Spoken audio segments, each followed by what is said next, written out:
नमस्कार दोस्तों, स्वागत है आपका कक्षा 10 सामाजिक विज्ञान की एक और महत्वपूर्ण वीडियो में। दोस्तों, जो 26 फरवरी को आपको एग्जाम होने वाला है, उसके लिए मैं लाया हूँ 4 नंबर वाले सबसे महत्वपूर्ण प्रश्न जो आपको बोर्ड परीक्षा में जरूर मिलेंगे। दोस्तों, तो चलिए बिना देर किए हम स्टार्ट करते हैं। और दोस्तों, आपसे एक अपील है कि आप लास्ट तक जरूर रहना ताकि आपको सारे क्वेश्चन मिल सकें। और मैं आपको बताते जा रहा हूँ, मैं कम से कम 2 या 3 सीरीज में से क्वेश्चन छाट के आया हूँ। सारे क्वेश्चन इंपॉर्टेंट हैं और सारे आपके बोर्ड परीक्षा में पूछे जाएंगे। तो चलिए बिना देर किए स्टार्ट करते हैं और पहला क्वेश्चन देते हैं, जलियांवाला बाग हत्याकांड पर संक्षिप्त टिप्पणी करो। ठीक है दोस्तों, जलियांवाला बाग हत्याकांड पर संक्षिप्त टिप्पणी में ये आपका क्वेश्चन है और इसका आंसर है। दोस्तों, आपको क्या करना है, जलियांवाला बाग हत्याकांड तरीका से पढ़ना है। देखिए, सबसे पहले रॉल एक्ट अधिनियम मार्च 1919 में लागू हुआ था। आपको पता है रॉल एक्ट 1919 में आया था। विरोध में पूरे देश से आवाज उठी। पंजाब में भी रॉल एक्ट अधिनियम का विरोध हुआ। पंजाब में ब्रिटिश सरकार ने अनेक जगहों पर लाठी गोली चलवाई। 10 अप्रैल को कांग्रेस के दो प्रभावशाली नेता डॉक्टर सतपाल मलिक और सैफुद्दीन किचलू गिरफ्तार किए गए। उन्हें जेल भेज दिया गया। इन गिरफ्तारियों के विरोध में अमृतसर के जलियांवाला बाग में, यानी कि पंजाब पंजाब का एक शहर है अमृतसर, उसका जलिया अमृतसर के अंदर एक जलियांवाला बाग है। वहाँ 13 अप्रैल 1919 को, ध्यान रखना इसमें डेट नहीं है, 1919 को अप्रैल की को बैसाखी के दिन विरोध सभा हुई। जैसे ही सभा प्रारंभ हुई, जनरल डायर नामक एक सैनिक अधिकारी ने सभा को किसी भी प्रकार की चेतावनी दिए बिना अपने सैनिकों को सभा की भीड़ पर गोली चलाने का आदेश दिया। सैनिकों ने भीड़ पर गोली चलाई, जिसके परिणाम स्वरूप लगभग 800 से अधिक व्यक्ति मारे गए तथा 2000 के लगभग घायल हो गए। जलियांवाला कांड से जनता में ब्रिटिश शासन के विरुद्ध व्यापक असंतोष की भावना जागृत हुई। उसके बाद असहयोग आंदोलन प्रारंभ हो गया। ठीक है, जो 1920 में स्टार्ट होता था। और दोस्तों जी, 4 नंबर में क्वेश्चन पूछा जाएगा और जी किस पार्ट से है, तो देखिए ये पार्ट का नाम है भारत में राष्ट्रवाद। ये टोटल 7 नंबर का आना है, जिसमें से एक एक नंबर की 3 ओटी आनी और 4 नंबर का एक क्वेश्चन आना है। तो इस अध्याय के मैं क्वेश्चन बता रहा हूँ, 4 4 नंबर वाले। ठीक है, अगला क्वेश्चन आपका है, साइमन कमीशन पर संक्षिप्त टिप्पणी लिखिए। क्वेश्चन है दूसरा नंबर, साइमन कमीशन पर संक्षिप्त टिप्पणी लिखिए। इसका आंसर देखिए, दोस्तों, इसको समझते चलना अच्छे से, है ना। साइमन कमीशन 1927 में ब्रिटिश सरकार ने सर जॉन साइमन की अध्यक्षता में 7 सदस्यों का एक कमीशन नियुक्त किया, जिसका कार्य भारत में संवैधानिक सुधार लाने के लिए रिपोर्ट तैयार करना था। यानी कि भारत में कुछ संविधान या कानूनों का पालन करने के लिए कुछ संविधान सुधार करने थे। इस कमीशन का बहिष्कार इसलिए किया गया क्योंकि इसमें सभी सदस्य अंग्रेज थे। यानी कि जो 7 सदस्य हैं वो सातों के साथ अंग्रेज थे और भारतीयों का इसमें कोई प्रतिनिधि नहीं था। जहां यह कमीशन जाता था वहां हड़तालें होती थी, काली झंडियां दिखाई जाती थी और साइमन वापस जाओ का नारा लगाया जाता था। इसी आंदोलन का नेतृत्व करते हुए पुलिस की लाठियों के प्रहार से लाला लाजपत राय का निधन हो गया था, जो पंजाब के एक बहुत प्रमुख नेता थे। ठीक है, क्वेश्चन नंबर तीसरा है, असहयोग आंदोलन के 4 कारण लिखिए। इसका आंसर दोस्तों देखिए, ये इंपॉर्टेंट क्वेश्चन है, 22 में पूछा भी गया है। इस बार इसके आने के बहुत चांस है, तो आप अच्छे से याद करना। मैं बता दे रहा हूँ, 4 कारण निम्नलिखित हैं। नंबर 1, प्रथम विश्व युद्ध के पश्चात भारत की आर्थिक दशा अत्यंत दयनीय हो गई थी, परंतु ब्रिटिश सरकार ने अपनी कर वसूल करने की नीति में कोई परिवर्तन नहीं किया था। अतः किसानों व व्यापारियों में ब्रिटिश शासन के प्रति विरोध की भावना थी।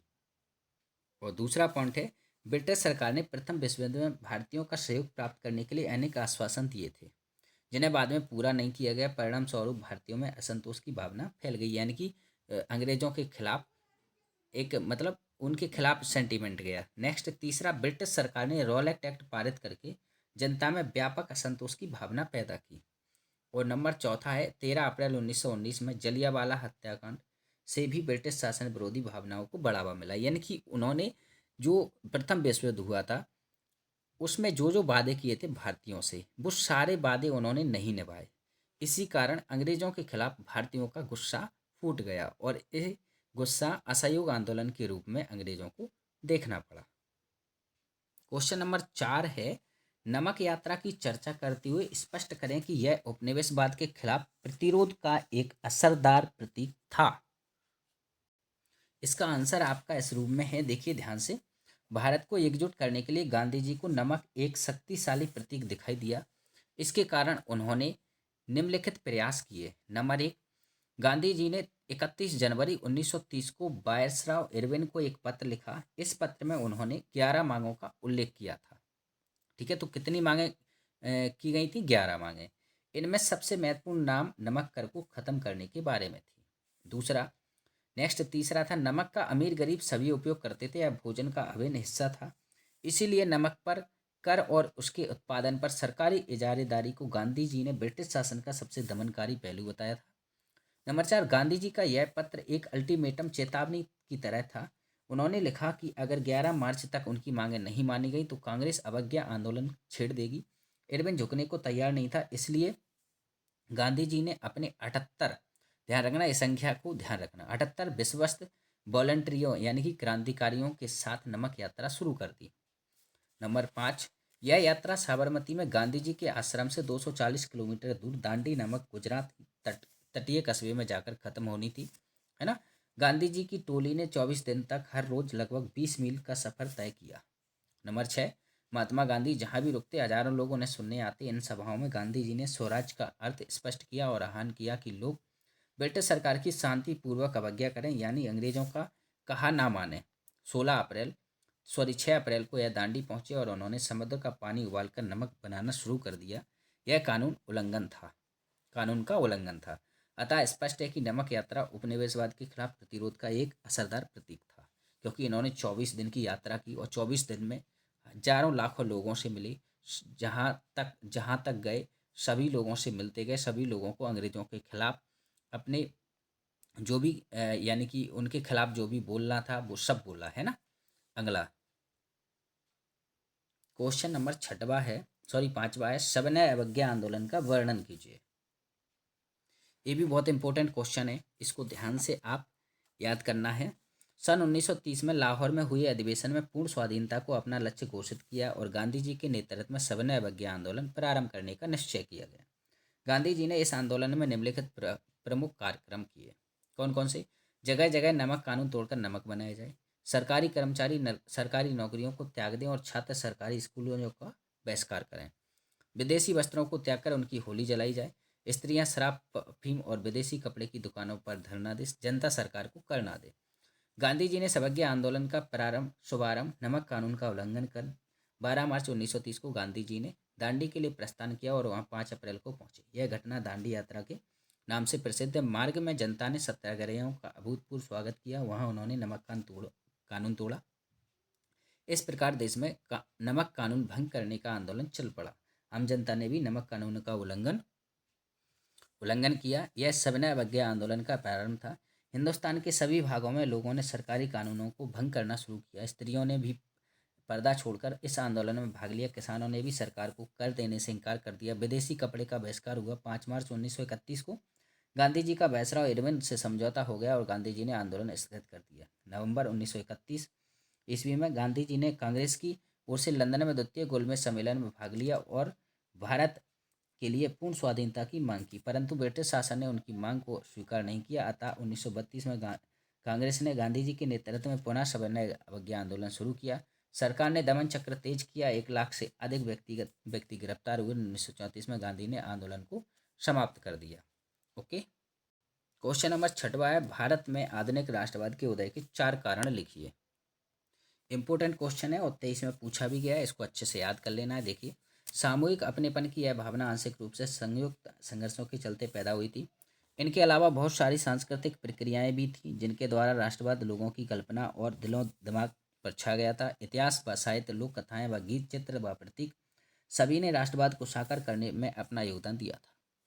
नंबर 2, राष्ट्र की पहचान सबसे ज़्यादा किसी तस्वीर में अंकित की जाती है। इससे लोगों को एक ऐसी छवि गढ़ने में मदद मिलती है जिसके द्वारा इस राष्ट्र को पहचान सकते हैं। 20वीं सदी में राष्ट्रवाद के विकास के साथ भारत की पहचान भी भारत माता की छवि रूप लेने लगी। नंबर 3, राष्ट्रवाद का विचार भारतीय लोक कथाओं को पुनर्जीवित करने के आंदोलन से भी मजबूत हुआ। 19वीं सदी के आखिर में राष्ट्रवादियों ने भाटों व चारणों द्वारा गाई सुनाई जाने वाली लोक कथाओं को दर्ज करना शुरू कर दिया। नंबर 4, जैसे जैसे राष्ट्रीय आंदोलन आगे बढ़ा, राष्ट्रवादी नेताओं को नेता लोगों को एकजुट करने और उनमें राष्ट्रवाद की भावना भरने के लिए इस तरह के चिन्हों और प्रतीकों के बारे में और ज़्यादा जागरूक होते गए। फिर बाकी बाद आप इस तरीके से और भी पाँचों यानी कि जो भी पॉइंट पढ़ लेना, जो याद हो जाए। आप कोई भी 4 पॉइंट याद कर लेना। ओके।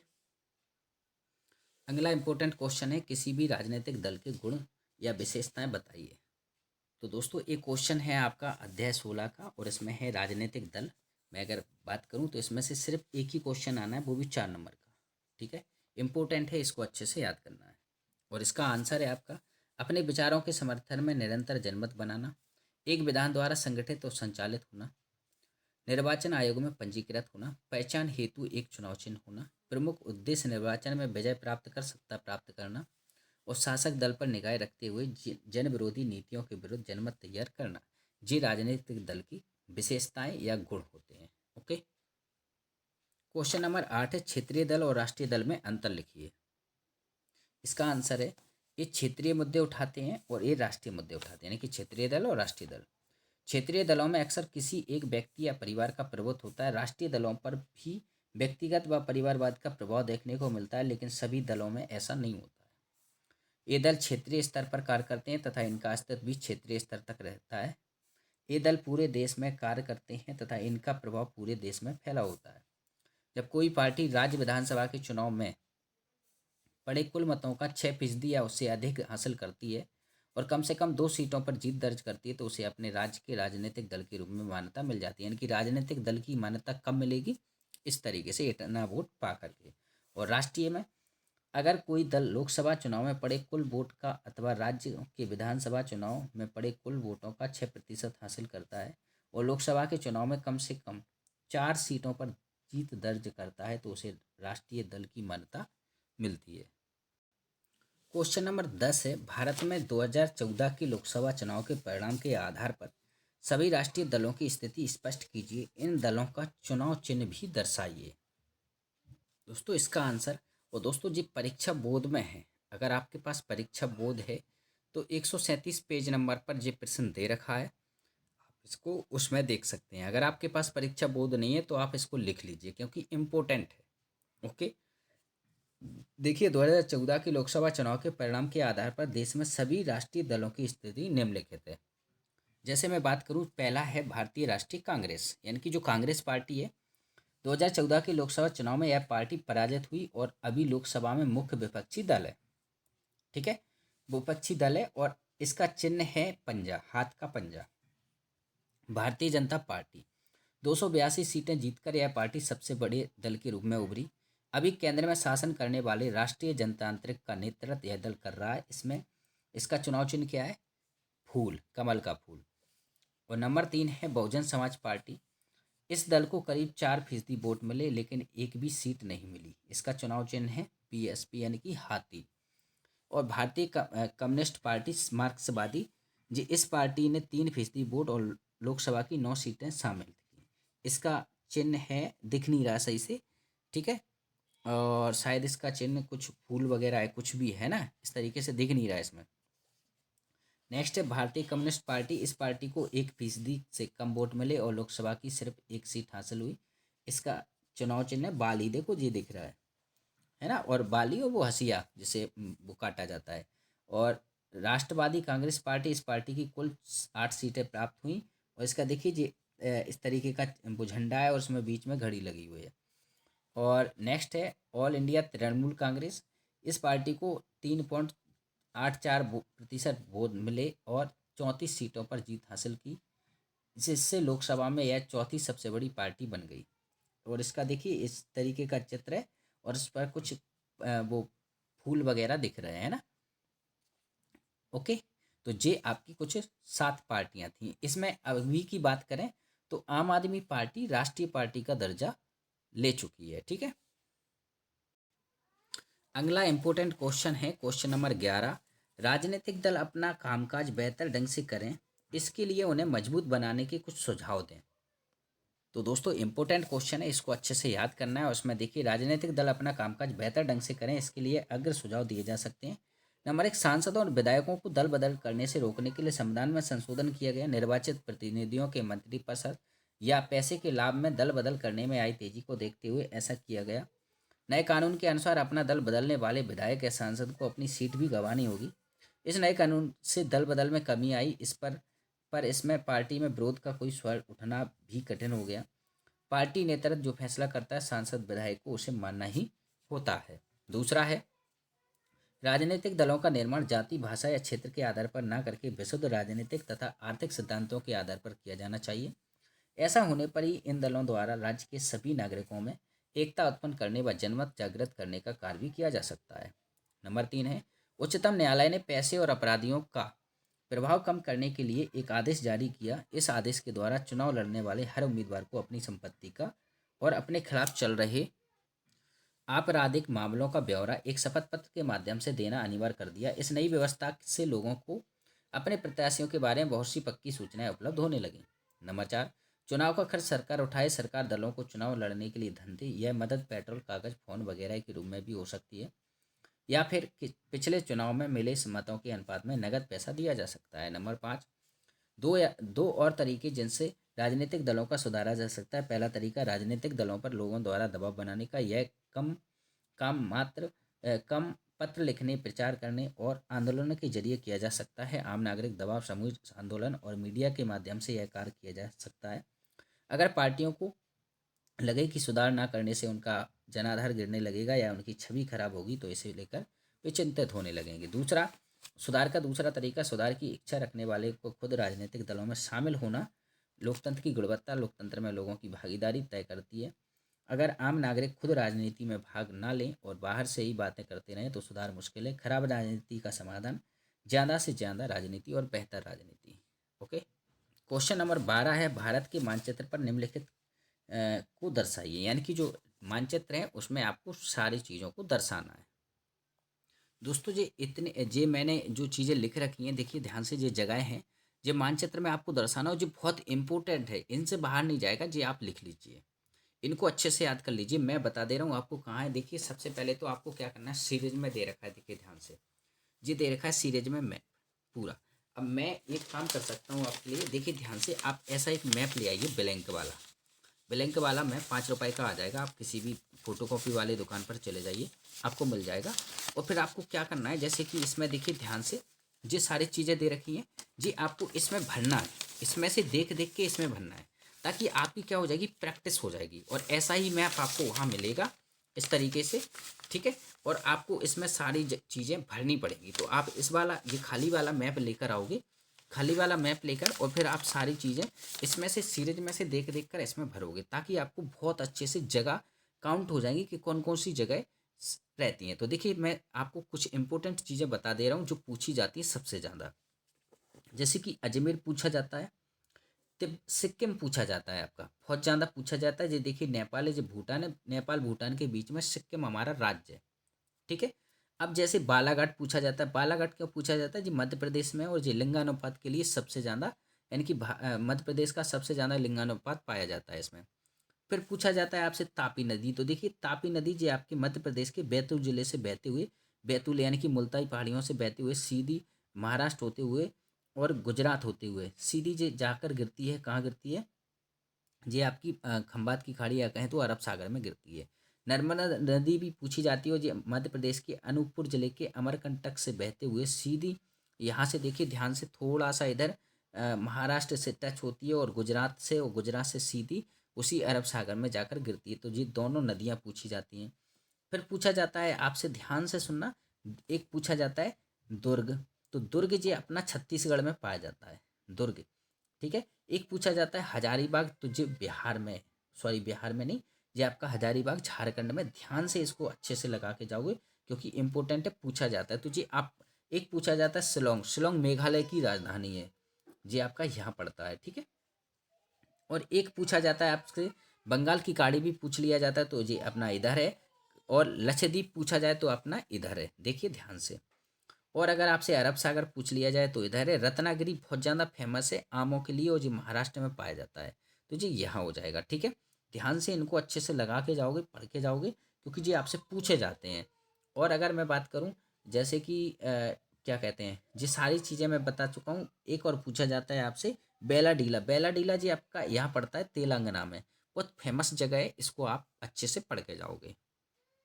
और दोस्तों एक दूसरा मैप है, इसमें एक चीज़ पूछी जाती है जी पाइपलाइन। जी पाइपलाइन बहुत इंपॉर्टेंट है।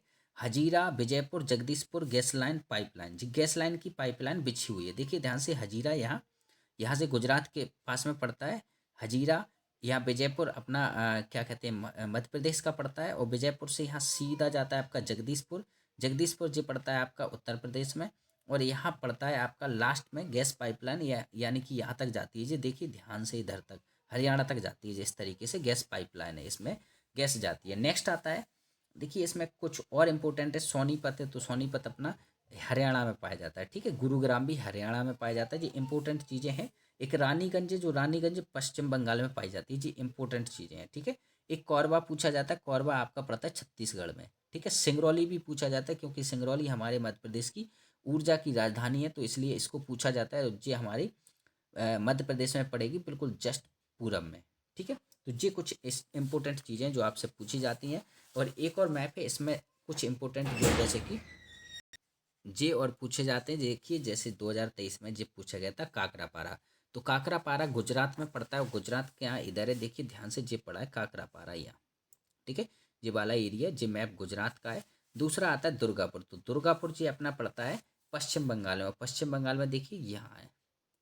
और जी पड़ता है कलपक्कम, कलपक्कम अपना पड़ता है कर्नाटक में। कर्नाटक केरल तमिलनाडु के बॉर्डर पर पाया जाता है। देखिए जी ध्यान से, कलपक्कम तमिलनाडु और केरल के, सॉरी कर्नाटक के आसपास पाया जाता है जे आपका। तो जी क्या है जी, ऊर्जा ऊर्जा पॉइंट है यहाँ, ऊर्जा बहुत ज़्यादा उत्पादित होती है, तो इसलिए जो पूछे जाते हैं। ठीक है, तो इनको आप अच्छे से याद कर लेना। ओके दोस्तों, वीडियो अच्छी लगी है तो वीडियो को लाइक कर दीजिए, चैनल को सब्सक्राइब कर दीजिए।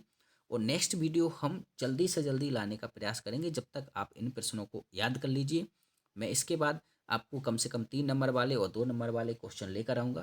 तो जब तक आप इनको याद कर लोगे, है ना। और हाँ, वीडियो को लाइक अच्छे से कर दिया करें दोस्तों, है ना, क्योंकि आप लाइक करना भूल जाते हो। धन्यवाद।